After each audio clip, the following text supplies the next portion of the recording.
Hello नमस्कार, मैं doctor Surendra कंसली ज्योतिष आचार्य ज्योतिष की इस नई श्रृंखला में आपका स्वागत है। दोस्तों, हम बहुत प्रयास करते हैं कि आपको चंद्र कुंडली के हिसाब से, चंद्र लग्न के हिसाब से राशि का प्रेडिक्शन करते हैं।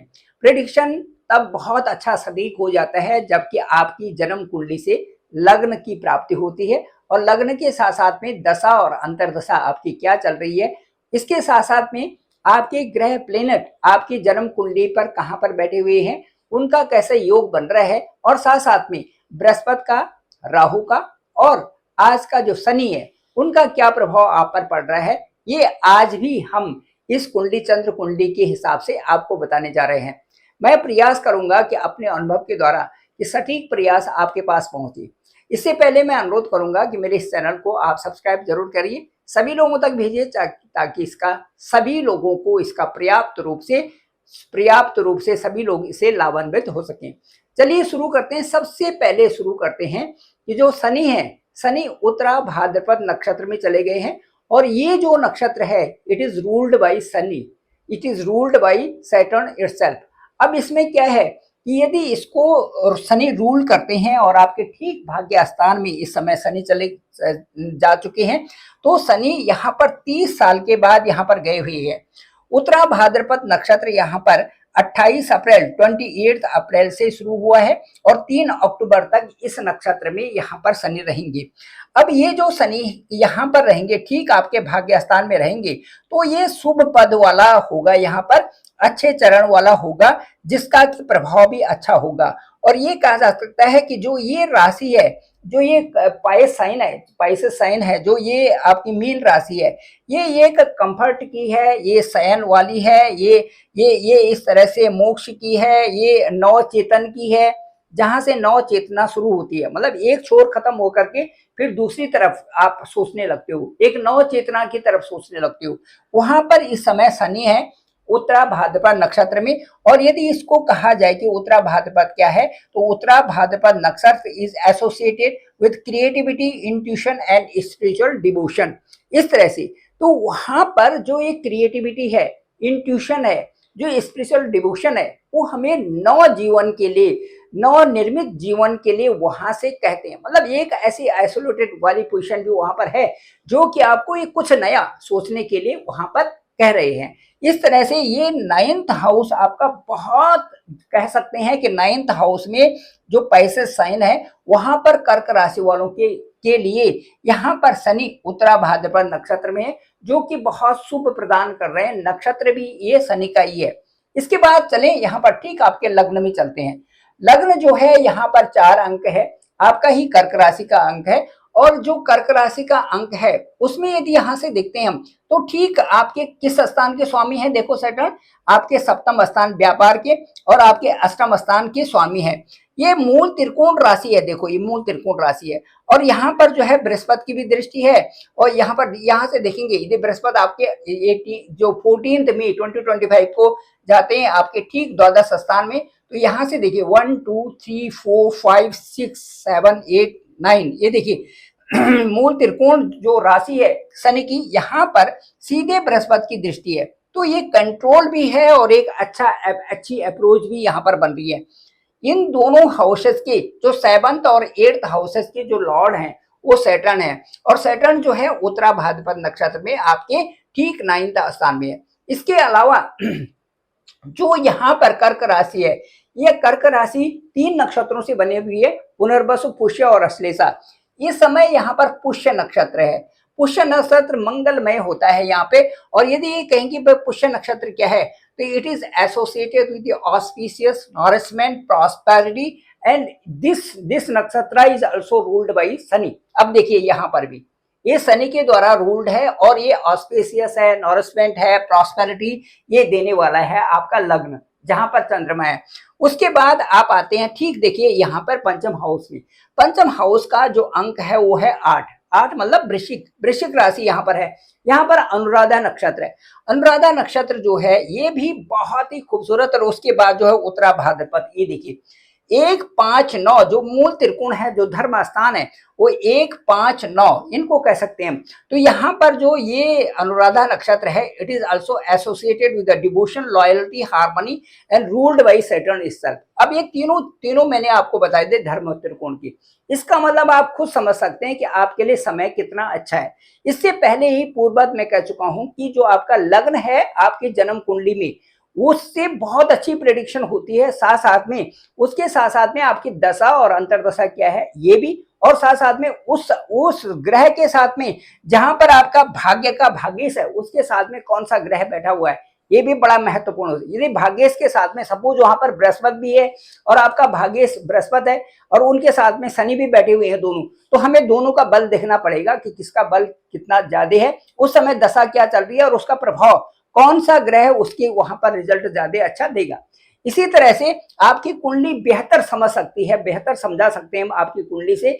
और इस समय चंद्र कुंडली के हिसाब से मैंने बताया कि आपका फर्स्ट हाउस, आपका फिफ्थ हाउस और आपका 9th हाउस ये धर्म स्थान है। और इनका धर्म का मतलब है कि आपको ड्यूटीज कैसी करनी है, आपको किस तरह से कौन सी चीजें यहाँ से मिल रही है। जैसे मैंने कहा कि फर्स्ट हाउस आपका नॉरिशमेंट, प्रॉपर्टी, ऑस्पेशियस है, and this is also ruled by Saturn itself. Fifth house is also devotion, loyalty, harmony, ruled by Saturn itself. And again seventh house ये उत्तरा भाद्रपद नक्षत्र, ये यहाँ पर क्या है आपका associated with creativity, intuition and spirituality and devotion. ये सारी चीजें आपकी यहाँ पर चल रही हैं, ये आपके लिए बहुत अच्छा हो गया। दूसरी बात आते हैं हम ठीक जुपिटर की तरफ। जुपिटर कहाँ पर है, क्या प्रभाव दे रहे हैं। ठीक जुपिटर आपके जो है चले जाएंगे ठीक 12th हाउस में चले जाएंगे। 12th हाउस को हम एक, जैसे मैंने अभी कहा कि 12th हाउस एक हमारे ऐसा बिंदु है जहां से हम नवनिर्मित होते हैं, नई दिशा में चलते हैं, नई चीजें सोचने लगते हैं। सब कुछ होने के बावजूद भी हम कहते हैं कुछ नया होना चाहिए, या सब कुछ होने के बाद भी कुछ एक डिटैचमेंट सा होता है, एक सोलिटरी पीस चाहिए होता है हमें वहां पे। वो हमारा है ये जो 12th हाउस। 12th हाउस में जुपिटर यहाँ पर जाएंगे तो जुपिटर की एक ऐसी स्थिति होती है, जुपिटर जिस स्थान में भी जाते हैं उस स्थान को ये कहते हैं कि भाई बहुत ज्यादा नहीं चाहिए, बहुत है जो है काफी कुछ है, लेकिन उसके ऊपर थिंकिंग करने लगते हैं कि भाई यहाँ पर आने का प्रयोजन क्या है, किस तरह से मैं इस चीज को बढ़ाऊं, जो चीज आपने करने रखी है उन चीजों के प्रति आपको प्रेरित करना, वो सारी चीजें हैं। तो यहाँ पर जुपिटर का जो है आपका क्या करेंगे, वो आपके अनियंत्रित जो खर्चे हैं उनको कंट्रोल करेंगे, कोई भी नेगेटिविटी वहां पर आने से रोकेंगे, ये आपके जो है 12th हाउस में करेंगे। इसके साथ साथ मैं कहूंगा कि जुपिटर अतिचारी अवस्था, अतिचारी मतलब 3 प्रकार की अवस्थाएं होती है। एक तो मार्गी कहते हैं हम, कि मार्गी मतलब अपनी एक जैसी चाल चलते रहना, जनरल। दूसरा ये होता है कि उसमें रेट्रोगेट स्थिति, जब वो बहुत धीमा हो जाता है ग्रह चलते हुए, तो उस समय कहते हैं कि वे प्लेनेट की चाल बहुत स्लो है, तो उस समय पृथ्वी से ऐसा लगता है कि वो रेट्रोगेट है, ये वो बैक डायरेक्शन में चल रहा है, बैक डायरेक्शन में ट्रांजिट कर रहा है, उसे कहते हैं हम रेट्रोगेट। हालांकि चलते अपनी अपनी दिशा में चलते हैं, लेकिन बहुत स्लो होकर के ऐसा दिखता है जैसे कि पीछे की तरफ चल रहा हो, वो रेट्रोगेट। और एक अतिचारी अवस्था होती है जब ओवर स्पीड आ जाती है ग्रह में, वही 8 साल के लिए यहाँ पर जुपिटर बनाने वाले हैं। और जुपिटर की जो अतिचारी अवस्था होगी वो दीप्त अवस्था में जाने के लिए बहुत प्रेरित है। देखो यहाँ पर दीप्त अवस्था है, आपकी जो राशि के ऊपर दीप्त अवस्था है, दीप्त मतलब प्रकाशमान, दीप्त मतलब एक ऐसी अवस्था जहां से कि बहुत बल मिल जाता है ग्रह को, वो ठीक मिलता है यहाँ पर। बृहस्पति ठीक आपकी ही राशि के ऊपर बहुत बल मिलेगा इनको, और यहाँ पर ये उच्च की अवस्था में होते हैं। उच्च की अवस्था का मतलब ये है कि वहां से बृहस्पति उस समय उच्च की अवस्था में होने से वो बहुत अच्छा परिणाम वहां से देना शुरू कर देते हैं। अब यहाँ पर देखिए कि यहाँ से जब हम चलेंगे तो जो जुपिटर का दीप्त की अवस्था है, यहाँ से और यहाँ जाने में इनको ज्यादा टाइम नहीं लग रहा है। 155 डेज में जुपिटर यहाँ से आपके ठीक इनकम हाउस से और आपके दीप्त अवस्था में यहाँ पर पहुंच रहे हैं। जबकि जुपिटर तो एक ही स्थान में 1 साल में रहते हैं, लेकिन 8 साल के लिए ये अतिचारी अवस्था में हो रहे हैं, जो कि ओवर स्पीड है, 3 गुना चाल से चल रहे हैं। और ये स्पीड ठीक 8 साल के लिए हो रही है, 2025 से और 2033 तक जुपिटर की ये स्थिति, बृहस्पति की ये स्थिति हो रही है। यहां से आपके जो 11th हाउस है और 12th हाउस में जाएंगे 14 मई को, और उसके बाद 18 अक्टूबर को आपके ठीक पहुंच जाएंगे लग्न में, जो कि इस साल में आपके लिए अचानक बदलाव, शीघ्रतम रूप से, मतलब आपकी प्रोग्रेस को देख रहे हैं, साथ में अपने आप को एब्रोड को देख रहे हैं, साथ साथ में वहां पर आपकी उन्नति को देख रहे हैं, और आपके फाइनेंस में आपको बढ़ा रहे हैं। और फाइनेंस में ऐसा नहीं बढ़ा रहे, बहुत तीव्र गति से। तो तीव्र गति से ही इन तीनों तीनों जो ये हाउसेस हैं, 11th है, 12th है, और जो फर्स्ट हाउस लग्न के जो आपके परिणाम है, तीव्र गति से ये परिणाम दे रहे हैं, और वो आपके परिणाम आपके लिए अच्छे होंगे। ये भी आपके लिए ठीक हो गया। अब चलिए देखते हैं कि जो राहु है वो क्या कर रहे हैं। राहु को देखिए आप यहाँ पर, ठीक। अब जब यहाँ पर बृहस्पति आएंगे आपके 18 अक्टूबर को, तो आपका व्यापार देखिए, आपके डेली वेजेस देखिए, आपके जो और क्रिएटिविटी है, सब चीजों में बदलाव, आपका स्पाउस देखिए, आपके जब शादी सगाई, ये सब मांगलिक कार्य, सारी चीजें बृहस्पति यहाँ से आपके सारी चीजें आपके साथ में होंगी। ये बहुत ही सुंदर एक अमृत दृष्टि देखिए, यहाँ से 1 2 3 4 5, यहाँ पर देखिए अब 5th और 9th जो होती है, ये दोनों अमृत दृष्टि होती है। एक देखिए आपका सुख स्थान है, आपका घर का है, सुख स्थान है, लग्जरियस लाइफ है, यहाँ पर मकान भी है, यहाँ पर आपकी गाड़ी भी है, सारी चीजें ये से बृहस्पति यहाँ से देंगी। ये जैसे 14th को यहाँ पर आते हैं, 1 2 3 4 5, ये देखिए ये जो हाउस है, ये बड़ा परिपक्व मैच्योर बन जाता है। 6 7, यह देखिए आपका यहाँ पर ये जो मूल त्रिकोण राशि है, जुपिटर की मूल त्रिकोण राशि है ये, इसे हम 6th हाउस को अर्थ त्रिकोण भी कहते हैं।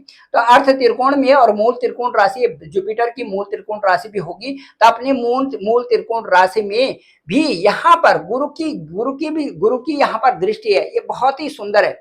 इसके साथ साथ शनि की भी यहाँ पर दृष्टि है, देखिए यहाँ से सैटर्न यहाँ पर है, 1 2 3 4 5 6 7 8 9 10, ये देखिए शनि की भी और गुरु की भी दृष्टि है यहाँ पर। तो यहाँ पर कुछ नया होने वाला है। देखिए दो बड़े बड़े ग्रह जब एक साथ में एक ही स्थान में दृष्टि डाल रहे हैं, इसका मतलब कुछ नया होने वाला है। ये कंपटीशन का हाउस है आपका, ये आपके प्रतिस्पर्धा का हाउस है, जहां से आपको मिलना ही मिलने वाला है कुछ ना कुछ। इस तरह से मैं ये कहूंगा। फिर देखिए राहु की स्थिति देखिए आप, राहु आपके यहाँ पर आ जाएंगे, यहाँ से आपके जो ये 9th हाउस है, भाग्य स्थान है, भाग्य स्थान से आएंगे आपके ठीक 8th हाउस में यहाँ पर आएंगे। और ये जो है मूल त्रिकोण राशि है शनि की मूल त्रिकोण राशि है ये वाली, ठीक है। अब मूल त्रिकोण राशि शनि की है तो धन लाभ देगा, और कई प्रकार यहाँ पर भी बृहस्पति की दृष्टि है, इसलिए राहु पर भी बृहस्पति की दृष्टि होने से एक कंट्रोल्ड अप्रोच यहाँ पर आपके साथ में 8th हाउस से भी बनी रहेगी। तो कुल मिलाकर के मैं कहना चाहता हूं आपको कि आपकी कुंडली सर्वमान्य है, आपकी जो आपका होरोस्कोप है उसका बहुत ज्यादा महत्व है, आपकी जन्म कुंडली का बहुत ज्यादा महत्व है। कई लोग ये कहते हैं कि हमको तो कुछ नहीं हो रहा है, आप तो अच्छा बता रहे हैं इस तरह से, लेकिन मैं आपको ये बताना चाहूंगा कि चंद्र कुंडली मन के प्रभाव के अनुसार, जैसे मैंने कहा कि फर्स्ट हाउस में पुष्य नक्षत्र, 5th हाउस में अनुराधा नक्षत्र, और जो 9th हाउस में इस समय उत्तरा भाद्रपद नक्षत्र, बहुत ही सुंदर त्रिकोण का ये हिसाब बना हुआ है। साथ साथ में मैंने कहा कि बृहस्पति अतिचारी होकर के दीप्त अवस्था में आपकी ही राशि के ऊपर आ रहे हैं। जब तक उसको टच नहीं कर लेते तब तक उनको वो है भी नहीं कि मैं जब तक वहां पर मैं जरूर जाऊंगा, इस तरह से बने हुए। तो ये सारी चीजें आपके लिए अच्छा हो रहा है। दूसरे और ग्रहों की भी जो दृष्टि देखते हैं, शनि के लिए, राहु के लिए देखते हैं, वहां पर भी बृहस्पति की, वहां उस स्थान में जहां पर राहु गए हैं वहां पर बृहस्पति देख रहे हैं।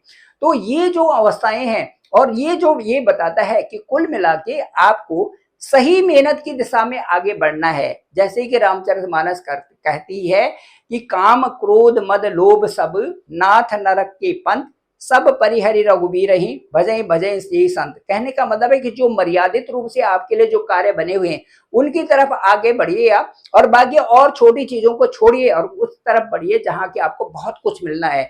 तो ये आपके लिए सटीक बैठता है। इसके साथ साथ में अंतिम जो चौपाई है, कामी ही नारी पियारी जिमी, लोभी ही प्रिय जिमी दाम, तिमी रघुनाथ निरंतर प्रिय लागो मोई राम। इसमें भी वही है कि भाई जिस तरह से कि जिसकी प्रवृत्ति जिस तरफ होती है उस तरफ वो रात दिन सोचता है, ऐसे ही आपने उस तरफ सोचना है जो कि आपके लिए सबसे अच्छा है।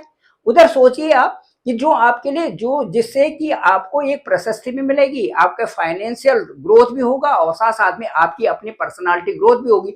आप उधर को फोकस करिए, बाकी और छोटी चीजों को छोड़िए, अभी बड़ी चीजों को पकड़िए। तो बड़ी चीज को पकड़ने से आप सही वहीं पर पहुंच जाएंगे। इसके साथ साथ में जो मैंने कहा कि एक चीज और याद रखनी चाहिए कि वो ये है कि लाभ हानि जीवन मरण यस अपयस विधिहात, कि जो कुंडली आपको प्राप्त है उसके अनुसार ही आपको खोज खोज करके अपने लिए अमृत, खोज खोज करके अपने लिए आपने वो चीजें लानी है जो कि आपके जीवन में बहुत अच्छी आपके लिए हो। क्यों, कुंडली तो एक बार मिल गई, हर एक को मिल गई, और जो ग्रह हैं वो मिल गए, अब उनकी दशा और अंतरदशा जो आएगी वो तो अपना काम दिखाएगी, लेकिन आपने अब करना क्या है, दैट इज वेरी इंपॉर्टेंट। तो उसमें आप आगे चलिए और उसी दिशा में जाकर के जो आप कर्म, कर्म प्रधान विश्व करे राखा, जो जस कर सो तस फल साका, तो हमारे अब जो कर्म हो वो अच्छे हो, अच्छी दिशा में हो, तो उनका प्रतिफल भी हमें अच्छा ही मिलेगा। थैंक यू वेरी मच, आप सभी लोगों का आभार, आप सभी लोगों का बहुत बहुत धन्यवाद। आप मुझे डायरेक्ट कॉल कर सकते हैं, आपका कॉल पिक करूंगा, जो भी मुझे अनुभव होगा मैं आपसे जरूर शेयर करूंगा। आपकी कुंडली बताएगी कि आपका लग्न क्या है, आपके इस समय बृहस्पति, इस समय शनि, इस समय राहु कहां पर हैं, किस तरह से गोचर कर रहे हैं, उनका प्रभाव क्या हो रहा है, साथ साथ में ये भी देखेंगे कि दशा और अंतरदशा की निर्णायक भूमिका क्या है और आपके लिए आगे क्या होने वाला है, सब देख करके आपके साथ विश्लेषण करेंगे, जो कि बहुत अच्छा आपको भी लगेगा। थैंक यू वेरी मच, पुनः आभार, पुनः बहुत बहुत धन्यवाद।